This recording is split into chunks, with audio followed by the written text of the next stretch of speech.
जटाटवी गलज्जल प्रवाह पावितस्थले कलेवलम्ब्य लम्बितां भुजङ्गतुङ्गमालिकान्तमड्डमड्डमड्डमन्निनादवड्डमर्वै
ઢોલી તારો ઢોલ વાગે વ્રજવાણી, સાત વિસો સતી રમે આયરાણી. ઢોલી રૂપે કાનો આયો તે વ્રજવાણી, તે ગોપી રૂપે રાસ રમે આયરાણી. આ લોકગીતના ઉદ્ભવની કહાણી કદાચ બધા ગુજરાતીઓને ખબર ન હોય, પરંતુ કચ્છના વાગડ પ્રદેશમાં રહેતા સ્થાનિકોની માન્યતા છે કે ખુદ કૃષ્ણ ભગવાન ઢોલી રૂપે અહીં આવ્યા હતા અને એક ઘટનાને કારણે 140 આયરાણીઓએ અહીં દેહનો ત્યાગ કર્યો હતો. લગભગ 550 વર્ષ સુધી આહીરોએ આ ગામનું પાણી પીધું ન હતું અને અપિયા કર્યા હતા. સમયની સાથે સાથે આ ઘટનાની સાથે અન્ય માન્યતાઓ અને ગેરમાન્યતાઓ પણ જોડાતી રહી છે. સ્થાનિકોની માન્યતા પ્રમાણે એ સમયે વ્રજવાણી તથા આસપાસના 12 ગામોમાં આહીરોનો વસવાટ હતો અને તેઓ વ્રજની બોલી બોલતા, એટલે જ આ ગ્રામ વ્રજવાણી તરીકે ઓળખાતું હતું. એ સમયે વાગડના ઢોરની દેશાવરમાં ચર્ચા થતી અને તેમનું પાલન આહીરોનો મુખ્ય વ્યવસાય હતો. સ્થાનિકોની માન્યતા પ્રમાણે વિક્રમ સંવત 1512 ઈસવીસન 1455 આસપાસ વૈશાખ સુદ બીજના દિવસે વ્રજવાણી તથા આસપાસના ગામોની સ્ત્રીઓએ રાસ રમવાનું શરૂ કર્યું. સવારથી સાંજ અને રાત સુધી રાહડા ચાડ્યા. ઢોલીને એમ કે રમનાર થાકે ત્યારે અટકવું અને રમનારને એમ કે ઢોલી થાકે તો અમે અટકીએ. આમ બીજ, ત્રીજ અને ચોથ સુધી ચાલ્યું. 3 દિવસ અને રાત સતત આમ ચાલતા પરિવારોના વૃદ્ધોને ચિંતા થઈ. ઢોલી કોઈ કામણગારો કે તાંત્રિક હોવાની પણ આશંકા થઈ. એટલે યુવાનોને રાસના સ્થળે મોકલવામાં આવ્યા. ઉશ્કેરાયેલા એક યુવકે ઢોલીનું મસ્તક ઉતારી દીધું, પરંતુ તેનો દેહ અદ્રશ્ય થઈ ગયો. ઢોલ બંધ થવાને કારણે ભાનમાં આવેલી આયરાણીઓએ ઢોલી સાથે બનેલી ઘટના અંગે જાણ થતા ધરતીએ જગ્યા કરી આપી અને ધરતીમાં સમાઈ ગઈ. વ્રજવાણી ધામના મેનેજર વસ્તાભાઈ આહિરના કહેવા પ્રમાણે કૃષ્ણે ગોકુળ, મથુરા અને વૃંદાવનમાં 3 રાસ રમ્યા હતા અને તેમણે ચોથો રાસ રમવાનું વચન આપ્યું હતું, જે તેમણે વ્રજવાણી ખાતે પૂર્ણ કર્યું હતું. અહીં 140 આયરાણીઓના પાડિયા ઉપરાંત ઢોલીનો પણ પાડિયો છે, જેની ઉપર કાન માંડનારને ઢોલના અવાજ સંભળાતો હોવાનું મુલાકાતીઓના મોઢેથી સાંભળ્યું છે. જેના વાસ્તવિક અનુભવ અંગે મતાંતર હોઈ શકે છે.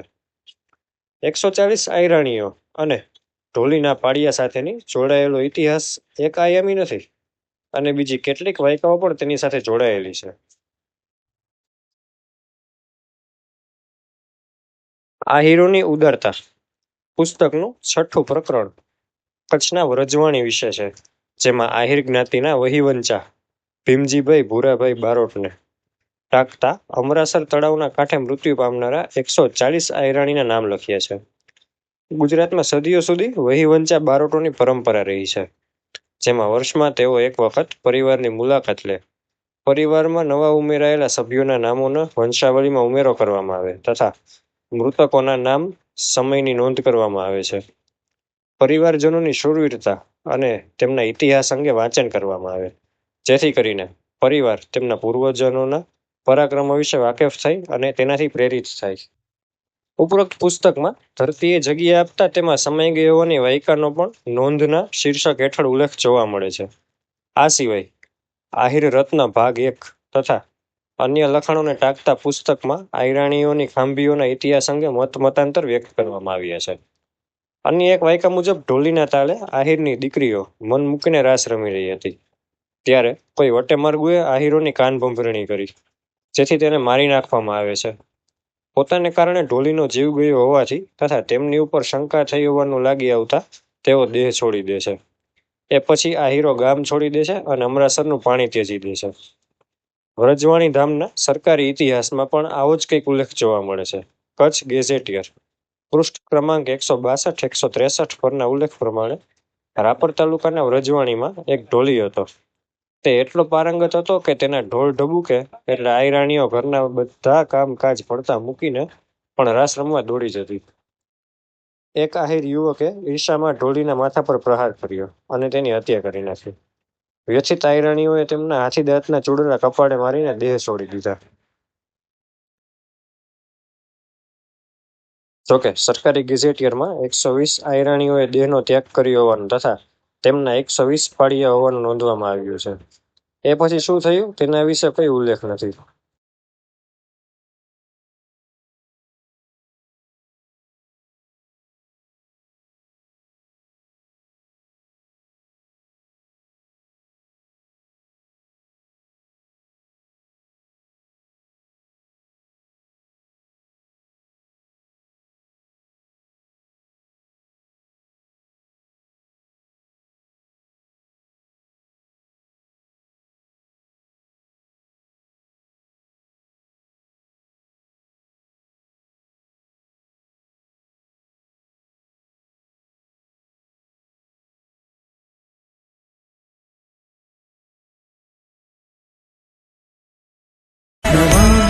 शमीशान निर्वाणरूपं विभुं व्यापकं ब्रह्मवेदस्वरूपं निजं निर्गुणं निर्विकल्पं निरीहं चिदाकाशमाकाशवत्